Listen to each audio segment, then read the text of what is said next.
meninggal sebagai pahlawan, lalu terinkarnasi, dan tiba-tiba aja lo itu malah diasuh oleh sosok mommy vampir yang cakep banget gitu cuy. Nah jadi makanya bakalan gue bahas kali ini itu berjudul Nakama wo Mamotte Shindera. Sisanya baca aja sendiri anjir karena judulnya itu kayak panjang banget gitu cuy. Nah jadi seperti apa kan majalah cerita manganya. By the way ya jangan lupa gitu cuy untuk menekan tombol like dan subscribe ya kan. BTW ini tuh manga ecchi ya kan. Jadi kalau sama kalian puasa mending skip aja sih. Dan langsung aja kan kita gasin ke bahasan alur cerita manganya cuy. Oke, awal mula cerita kita dilihatin di kastil Raja Iblis kalau ternyata regu pahlawan itu udah berhasil mengalahkan si Raja Iblis cuy. Namun karena para pahlawan tuh lengah ya kan, Dion ini si Raja Iblis itu ingin meledakkan diri dan ingin membunuh para pahlawan juga. Tapi di kala momen krusial ini ya kan, di saat rekan-rekan pahlawan gak bisa menahan ledakan ini, tiba-tiba muncul gitu cuy seorang rekan pahlawan yang langsung maju ke depan dan melindungi para rekan pahlawan yang lain. Dan dirinya ya kan itu langsung ngasih perintah kalau ya berikan miracle kepadanya gitu cuy, karena dia itu akan merubah sebuah takdir.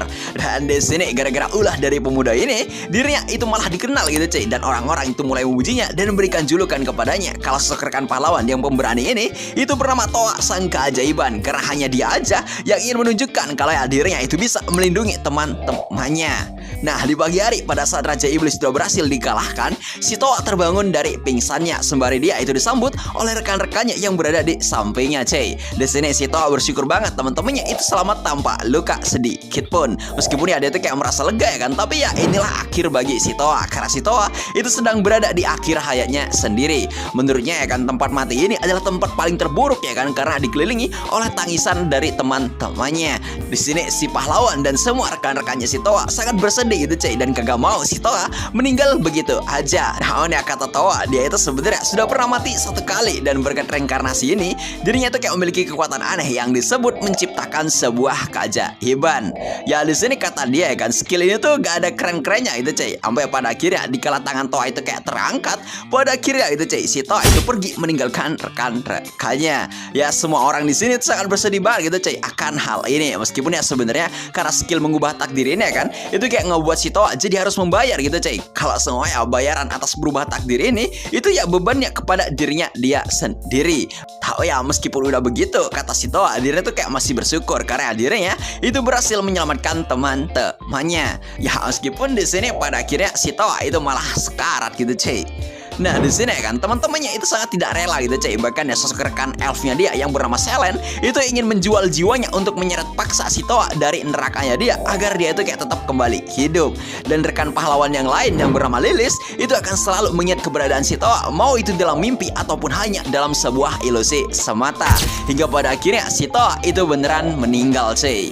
Nah di dunia yang lain di sebuah hutan tiba-tiba ada dua seseorang gitu cuy yang lagi membuang seorang bayi di tepi jurang bekas si Toa itu kayak dibunuh di sono. Ya si Toa yang baru aja terinkarnasi di sini itu ya bingung ya kan sama hal yang baru aja terjadi kepadanya, karena ya bukannya happy ending karena udah mati ya kan dipelukan teman-temannya sendiri, dia itu malah terinkarnasi lagi, dan pas baru terinkarnasi dia itu malah mau dibuang anjir dan bahkan ditinggalkan di dalam hutan aja. Bahkan ya di sini gara-gara si Toa itu kayak berteriak ya kan gara-gara nangis, tiba-tiba si Toa itu kayak memancing seekor monster datang ke tempatnya dia gitu cuy.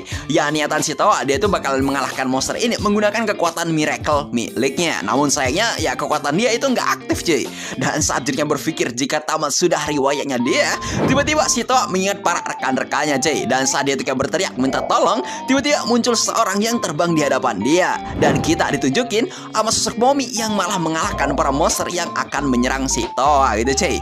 Dion ini ya kan, si Momi ini tuh bilang kalau ya ternyata dirimu itu sudah ditinggalkan oleh takdirnya sendiri. Dan di momen ini Momi ini tuh mengenalkan dirinya kalau nama dia itu adalah Astrepia Reintal dan dirinya itu adalah seorang vampir. Nah karena kemunculan si Astrepia, si Toa itu sadar kalau ya di kehidupan lamanya sosok vampir itu ya emang ada gitu cuy. Namun ya karena keberadaannya yang jarang banget muncul, itu kayak ngebikin sosok vampir jadi kayak sosok yang langka banget. Apalagi aura vampir di hadapannya dia itu kayak udah seperti Raja Iblis yang sangat kuat banget. Nah di sini ini ya kan, setelah si Astrepia menggendong tubuhnya si Toa, dia bilang kalau ya vampir dan manusia itu bermusuhan karena vampir itu haus akan darah, makanya mereka itu akan selalu memburu umat manusia.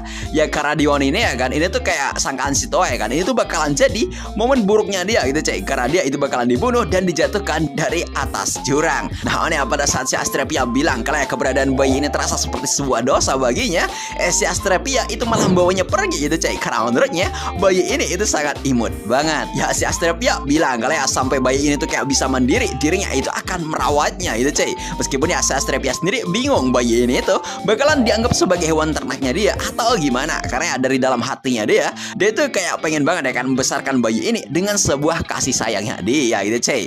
Dan sampai waktu itu tiba ya kan, dia itu bakalan melindunginya sampai ya bayi ini tuh bakalan menjadi dewasa. Dan one day ya kan, kalau semua bayi ini tuh kayak mati gara-gara dia tuh kagak bisa melindunginya, maka gitu cuy, si Astrepia sendiri itu akan ikut mati bersama si bayi ini cuy. Dan si Astrepia bilang kalau ya dirinya itu akan melindunginya dengan cara apapun.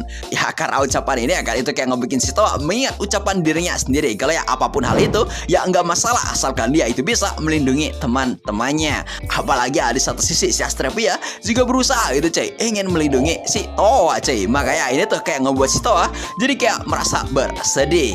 Ya karena si Toa kecil itu kayak bersedih, itu kayak ngebikin si Astrepia bingung anjir, sebenarnya bayi ini itu lagi ngompol apa gimana gitu cuy.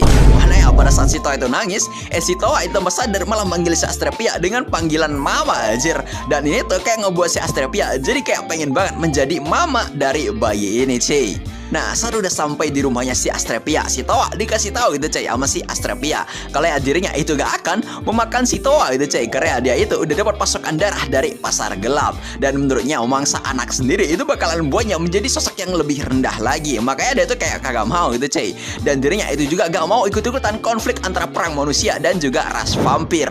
Ya kata si Astrepia ya kan, bertemu sama bayi ini aja itu seperti bertemu dengan takdirnya dia. Dan karena ngomongin soal takdir, dirinya jadi mengingat gitu cuy, cerita pahlawan dari bayangan yang mengalahkan Raja Iblis dan melindungi rekan-rekannya. Dan orang itu adalah Toa sang keajaiban. Ya karena hal ini ya kan, itu kayak ngebuat si Toa sadar gitu cuy, kalau mama barunya dia itu mengenal sosoknya dia cuy. Karena kata si Astrepia sendiri ya kan, dahulu kala itu ada seorang pahlawan yang meninggal karena melindungi rekan-rekannya dengan sihir miracle. Dan karena kematian pahlawan bayangan ini ya kan, cerita dia itu seperti dikenang sampai sekarang gitu cuy. Ya karena ini ya kan, itu sebenarnya ngebikin si Toa jadi kayak nggak nyangka, apalagi dirinya itu kayak dibuat terkejut sama orang-orang yang malah ngeberikan julukan kepada dia sebagai Toa sang keajaiban. Ya meskipun dia sangka ya kan kalau dunia ini tuh kayak berbeda, tapi ternyata dunia ini tuh masih mengenal sosoknya si Toa gitu cuy. Dan ya sebelum panel cerita ditutup, kita di sini dilihatin gitu cuy sama salah satu rekan pahlawan yang bernama Lilis, yang entah kenapa rahim dia itu kayak berdenyut anjir. Karena di sini entah kenapa si Lilis itu kayak nyangka gitu cuy kalau ya perasaan ini itu kayak balik muncul setelah sekian lama dirinya itu kayak nggak merasakan sosok kehadiran dari si Toa. Ya kata dia sih entah kenapa ya kan, padahal ya sosoknya si Toa itu selalu berada di sampingnya anjir. Ini sih kata gue bakalan jadi plot twist anjir, karena ya yang di hadapan dia itu sebenarnya bukanlah si Toa, melainkan ya ilusi semata itu coy. Ya jadi gimana menurut kalian ya kan? So mungkin sekian dulu ya kan untuk part 1 dari manga ini, dan ya mungkin sekian dulu konten kali ini. Gue disini undur diri, see you next time, sampai jumpa lagi cuy. Halo semuanya, jadi kembali lagi bersama gue di sini. Jadi pada kesempatan kali ini ya kan, gue tuh bakalan balik lagi ngebawain alur cerita Dirawat sama Mumi Vampir part kedua cuy. Karena manganya itu juga udah update ya kan, jadi ya pengen gue bahas aja sih. Apalagi gue baru sadar anjir kalau sama manga ini tuh masih ada lanjutannya lagi coy. Nah jadi seperti apa ya kan jalan cerita manganya, langsung aja itu cuy kita gasin ke pembahasan alur cerita manganya. Betul, jangan lupa untuk menekan tombol subscribe. Oke, di part kedua ya kan, cerita itu bermula ketika kita diliatin di kediaman si Lilith, salah satu anggota party pahlawan yang lagi kayak stres banget. Di sini cuy, si Lilith yang lagi halu banget ya kan, dirinya tuh kayak sekarang berpikir jika dia itu tinggal dengan sosoknya si Toa. Bahkan ya sekarang dirinya tuh kayak lagi nikmatin makan malam sambil minum wine bersama sama si Toa. Ya meskipun itu kayak semacam halusinasi aja dari si Lilith cuy. Bahkan ya ada momen pada saat si Lilith itu malah menumpahkan wine yang akan dituangkan ke gelasnya si Toa. Ya meskipun aneh, tapi ya bayangan si Toa ini akan entah kenapa seperti bisa berbicara dengan si Lilith cuy. Kalau ya si Toa ini itu kayak mau mengelapkan mejanya untuk si Lilith. Mana ya si Lilith di sini seperti mengakui itu cuy kalau semuanya bayangan si Toa ini itu adalah suaminya dia. Oke, dahulu kala ya kan, buat kalian yang masih belum tahu seperti apa jalan cerita sebelumnya, jadi ya kan ada seorang pria gitu cuy yang menjadi pahlawan bayangan di antara regu party pahlawan, dan orang ini itu adalah si Toa sang keajaiban. Intinya ya kan si Toa ini itu adalah anggota party pahlawan yang udah berhasil mengalahkan Raja Iblis bareng sama party pahlawan yang lain. Meskipun ya pada saat si Raja Iblis tuh kayak berhasil dikalahkan, justru ya kan si Toa ini malah meninggal dunia karena yang menyelamatkan teman-teman separtinya dari serangan bunuh diri dari si Raja Iblis. Di sini alasan kenapa ya kan semua orang itu kayak kagum dengan si Toa itu karena si Toa kayak meninggal dunia dengan tenang banget karena berhasil menyelamatkan rekan-rekan petualangannya, mulai dari si pahlawan yaitu Arios, terus Putri Lirina, dan gadis suku elf yaitu Selen, dan si suku bus yaitu si Lilith. Ya meskipun di cerita harusnya ya kan si Toa itu kayak udah meninggal dunia, di sini siapa yang menyangka gitu cuy kalau 10 tahun kemudian si Toa itu malah berhasil tereinkarnasi dan menjadi seorang bayi anjir. Meskipun ya awalnya dia tuh malah ditinggal di dalam hutan sama kedua orang tuanya. Nah ternyata pada saat dibuang si Noah itu malah berhasil dirawat oleh sosok momi vampir. Oke, di sini si Toa yang sudah tereinkarnasi merasa kalau ya energi sihirnya itu seperti hilang entah kemana gitu cuy. Dan dia itu seperti nggak paham karena di waktu dulu aja dia itu kayak bisa aja kan gunakan sihirnya untuk memekarkan sebuah bunga gitu cuy. Tapi di sini dia tuh kayak kagak bisa anjir.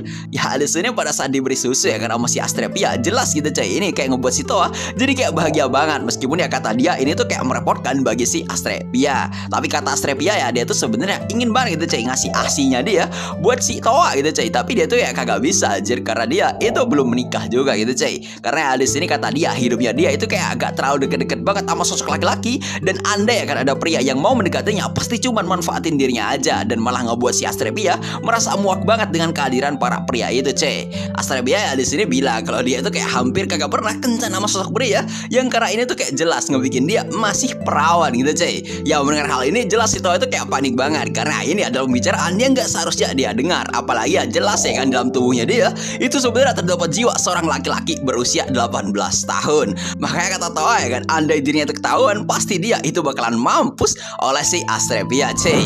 Nah di sini si Momi Via bilang kalau ya tenang aja ya kan kepada si Toa karena dirinya itu gak akan bisa membenci si Toa gitu cuy, karena si Toa itu adalah anak laki-laki polosnya dia.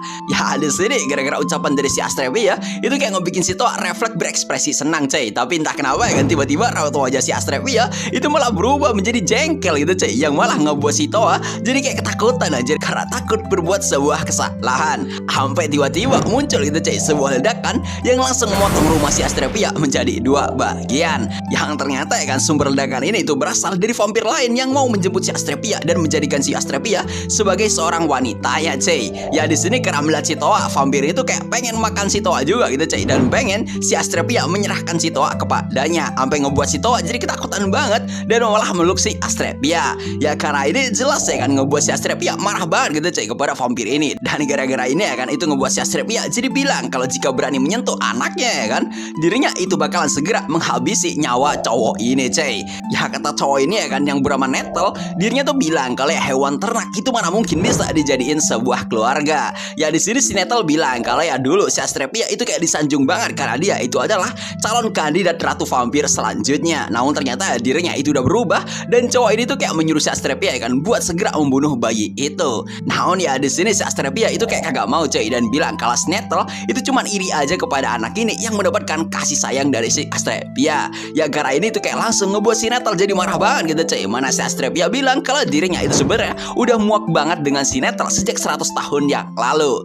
Ya karena udah marah banget ya kan si Nettle itu kayak langsung mengeluarkan jurus darahnya dan ngebuat pedang dan berniat hati buat menebas si Astrepia. Nah ya di sini kan pada saat si Astrepia melihat si Nettle tuh kayak mau menerjang dia, di sini si Via itu kayak diem-diem aja gitu cuy, sambil dirinya tuh kayak pasang raut wajah tersenyum. Dan pada saat si Nettle tuh kayak langsung menerjang si Astrepia, di sini cuy si Astrepia itu kayak langsung mengeluarkan teknik darahnya dia juga, dan dia tuh kayak langsung menebas leher si Nettle pakai sabinya dia sampai putus gitu cuy, dan gerakannya ini itu kayak cepat banget. Nah di sini kan setelah mengeluarkan jurus ini si Toa itu kayak merasa ya kan kalau sama mamanya dia itu kayak keren banget gitu cuy, karena jurusnya itu kayak bisa mengeluarkan sabit anjir. Dan si Astrepia di sini juga bilang kalau semuanya ucapan dari orang-orang terdahulu yang bilang jika dia itu udah diberkati oleh anak kecil ya kan. Hal itu ya kan, itu seperti bisa menambahkan kekuatan darinya, dan ini tuh kata dia adalah sebuah kebenaran. Ya di sini meskipun kepalanya itu udah putus ya kan, si Netel tuh kayak masih bisa ngomong anjir. Dan Jinnya tuh bilang kalau ya si Astrepia sepertinya tuh kayak masih belum berubah sepenuhnya itu coy, karena masih ada sisi jahat dari si Astrepia. Dan si Astrepia itu kayak langsung menginjak muka si Netel dan bilang gitu coy, kalau ya vampir seperti dirinya lah yang masih belum berubah. Dan di sini kan pada saat si Astrepia itu kayak sepenuhnya udah mengalahkan si Netel, di sini si Astrepia yang berniat ingin pulang gitu coy, tiba-tiba dirinya tuh kayak jatuh gara-gara kagak kuat anjir. Dan di sini si Astrepia bilang kalau ya dirinya sepertinya sudah mulai kelaparan dan haus akan darah. Apalagi ya di sini si Astrepia itu kayak ngirit banget gitu coy untuk mengkonsumsi darah, karena dia tuh juga kagak mau minum darahnya manusia anjir. Dan si Astrepia nyangka kalau ya ini semua itu pasti karena dia menggunakan kekuatan dia sebelum dirinya itu kayak mau minum darah. Karena ya si Astrepia itu ya di sini posisinya kayak gimana ya? Gue bilang kayak waktu lo puasa ya kan, tapi sebelum berbuka si Astrepia itu udah menggunakan energinya anjir. Jadi di sini si Astrepia itu kayak kehabisan energi lah gitu cuy. Ya di sini pada saat si Astrepia itu kayak mutusin buat balik ya kan, meminum sisa darah yang ada di rumahnya dia ya kan. Di sini gitu cuy, dirinya tuh sadar kalau semua sisa darah dari pedagang gelap tadi itu malah tumpah gara-gara rumahnya dia dihancurin sama si Netel. Ya karena ini kan itu kayak jelas ngebuat si Astrepia makin kagak kuat anjir menahan haus darahnya. Dan si Towa itu kayak di sini berpikir ya kan kalau semua si Astrepia mungkin itu akan kehilangan kesadarannya. Yang entah kenapa ya kan, karena hal ini itu kayak ngebikin si Towa jadi malah nyodorin jarinya anjir kepada si Astrepia dan bilang ya kan kalau sama Astrepia itu kayak boleh aja ya kan menghisap darahnya dia gitu cuy. Ya di sini ya kan sebenarnya si Towa itu kayak bertaruh gitu cuy kepada dirinya sendiri. Kalau semuanya daripada dia itu harus menunggu si Astrepia hilangkan darah ya kan terus ngebunuh dirinya, kenapa dirinya itu enggak ngasihin darahnya aja sekarang pada saat si Astrepia itu masih ada kesadarannya gitu cuy. Ya di sini karena udah bingung ya kan, dan si Astrepia itu juga posisinya nolak ya kan dan kagak mau minum darah dari anaknya dia sendiri. Di sini gitu cuy, pada akhirnya si Towa itu kayak nyodorin tangannya anjir, sampai tangannya dia itu kayak tersayat oleh taringnya si Astrepia cuy. Dan si Astrepia di sini pada akhirnya meminum darahnya si Towa. Meskipun ya lo tau lah anjir apa yang terjadi ya kan. Ya ini sih fan service gak sih? Ini kriminal gak sih anjir? Ya kagak tahu dah anjir, namanya juga manga ya kan, kayak fan service brutal gitu kata gue masih wajar lah ya kan. Tapi kalau dunia nyata ini wah gawat sih ini. Ini kayak Epstein gak sih? Dan ya gitu cuy, pada akhirnya kan setelah dikasih darah si Astrepia itu kayak kembali sadar. Meskipun ya tetapan si Astrepia itu malah aneh banget anjir kepada si Towa. Dan si Astrepia itu kayak ngelantur dan bilang kalau sama si Towa sepertinya adalah seorang yang ditakdirkan untuknya. Dan kata dia mungkin ya kan dirinya itu sudah menemukan sosok suami masa depan ya itu cuy. Ya meskipun karena ini itu malah ngebuat si Towa merasa aneh banget anjir.